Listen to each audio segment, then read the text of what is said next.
Imagine spending your entire life fighting for your country. You become a ruler, you fight wars, you defend your homeland. You die believing that's how history will remember you. Then, hundreds of years later, humanity decides you're actually a monster. And somehow, when you're summoned to fight once again, you really do become that monster.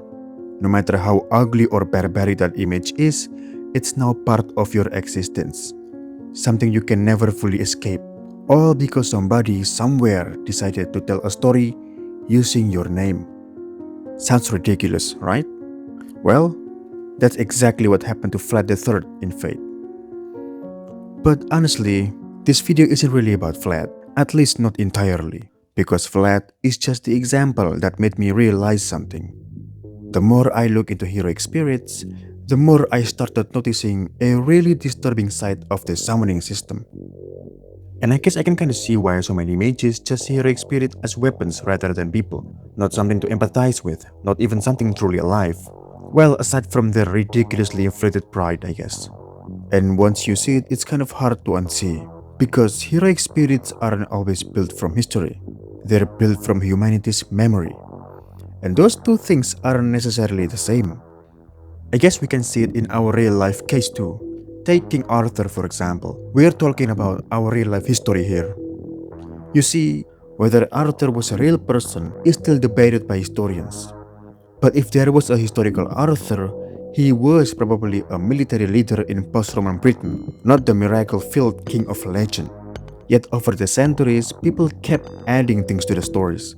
Excalibur, magic, the Holy Grail, the Lady of the Lake, and all kind of magical nonsense. Eventually, the possible historical figure becomes something much larger. A king chosen by destiny, a hero surrounded by miracles, a legend. And honestly, that's normal. The same thing happened to Robin Hood. New stories were added, new companions appeared, new adventures were created, generation after generation. The legend kept growing, and that's just how history works. Stories get retold, details get exaggerated, writers reinvent old characters, entire generations reshape people into symbols. Eventually, what matters isn't who they were, it's what they represent. That's how it works in real life. And the more story gets passed around by the media and other people, the more distorted it can become. In the Nasuverse, that's exactly what gives your experience their power. But the throne doesn't just preserve legend, it doesn't just preserve history, it preserves belief. And belief doesn't care whether something is true. You see, sometimes a heroic spirit gains power from stories they actually created. Like the King Arthur and Robin Hood stories I mentioned earlier. In real life, they're more myth than recorded history. But in the Nasuverse, those legends are real. Arthur really wielded Excalibur. Magic really existed. Those are stories they actually lived. But sometimes, they inherit stories that were never theirs to begin with. Stories that simply got attached to their name.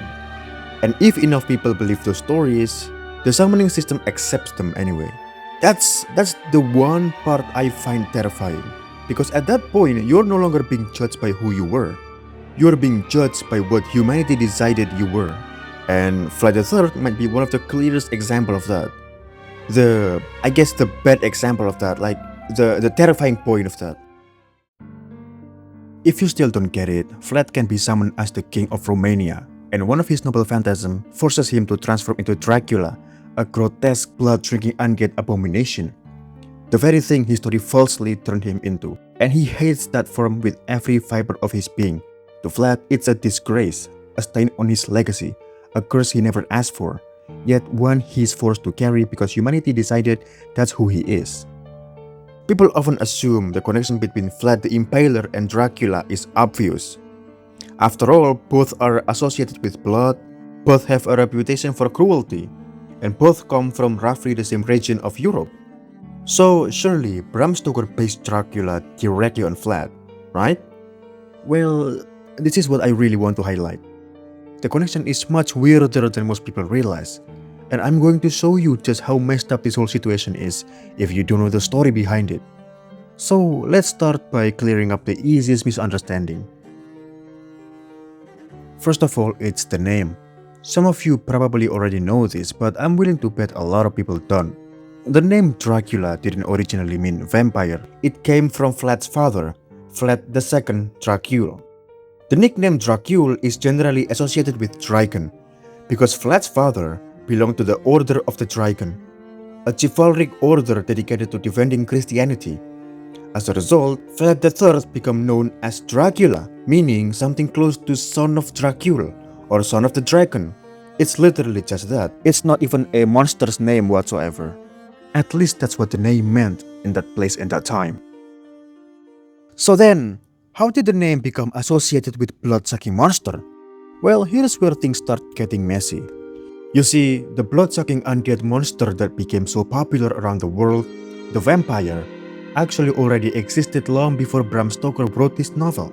Stories about blood-drinking undead creatures had been circulating throughout Eastern and Central Europe for centuries. It was usually associated with corpse returning from the dead, mysterious illness, and even possession. This kind of stories existed long before people understood medical science and many of the things we can explain today. The vampire folklore was already there, it didn't come from Vlad. Then, this is where the famous writer Bram Stoker comes into the picture. You see, a lot of people assume Stoker intentionally created Dracula as a vampire version of Vlad the Impaler. But when historians started looking into his writing process, things weren't nearly as clear-cut as people thought. And one of the biggest pieces of evidence, and interestingly enough, is that his vampire wasn't even called Dracula at first. You see, we have notes from his writing process, right? It's his surviving notes. In his early notes, the character was named Count Vampire, so it was simply meant to sound similar to vampire. But later, while researching Eastern Europe for his novel, Stoker came across a book called An Account of the Principalities of Wallachia and Moldavia. And that's where he appears to have first encountered the name Dracula. And in that book, Stoker found a note claiming that Dracula meant devil. Now, the actual meaning is a bit more complicated than that. But from Stoker's perspective, he had just found a strange foreign name that supposedly meant devil, and honestly, for the villain of a horror novel, that probably sounds pretty awesome, so he took the name, and that was pretty much it. And kind of the funny thing is that as far as historians can tell, Stoker seems to know surprisingly little about the actual Vlad III. I said earlier that he had his own notes, right? Well, his surviving notes contain almost nothing but Vlad's reign, military campaign, or even his famous impalements. And honestly, this is kind of weird. If Stoker was really trying to create a vampire version of Vlad the Impaler, you would think there would be a lot more information about Vlad in those notes, right? I mean, I have some experience with writing myself, and one thing writers usually do when they're basing a character on a real-life historical figures is research the hell out of them, especially someone famous as Vlad. So the fact that Vlad barely shows up in Stoker's note has led a lot of historians to question how much influence he actually had on the character. In other words, he probably wasn't trying to create a vampire version of Vlad the Impaler. At the very least, the evidence suggests that Vlad wasn't nearly as important to the character's creation as many people assume. So, if we break everything apart, the pieces don't even come from the same place. Vlad came from history, the vampire came from folklore, and Dracula came from a novelist who happened to combine the two. That's crazy, isn't it? Turns out Vlad's life had nothing to do with vampire whatsoever. He just accidentally got dragged into the whole thing because he happened to have a cool name, I guess. But this whole thing wasn't over yet. There was one final trigger, and this is the part that made the legend truly explode. You see, in 1972, two historians published a book called In Search of Dracula. The book helped popularize the idea that Bram Stoker had intentionally based Dracula on Vlad the Impaler. And because it was written like a detective-style investigation into Dracula's origin, it made the connection feel much more convincing to the general public.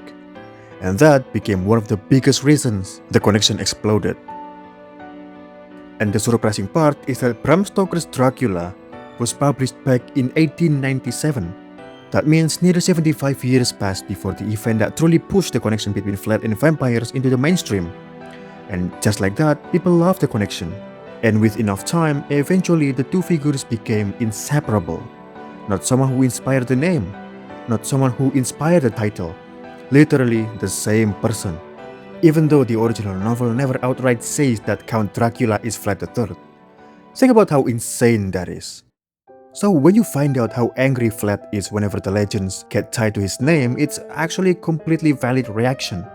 You spend your whole life minding your own business, ruling your country, fighting wars, then people start calling you something you were never meant to be. And eventually you're forced to become that very thing because everyone decided it fits for you. And that thing's bad too. This is like a never-ending slander in your name and you can never get rid of this, ever. Now you get it, right? Even the tiniest connection, even something incredibly far removed from the actual person, can stick with you forever, as long as humanity accepts it. Now, of course, a lot of heroic spirits actually benefit from this. Don't even get me started on how Tesla can literally wield electricity because of the way people remembered him, or how Kojiro is able to exist even though he's more of a legend than an actual historical figure. That's cool, that's awesome. But when the story attached to your name is a bad one, it can completely ruin you.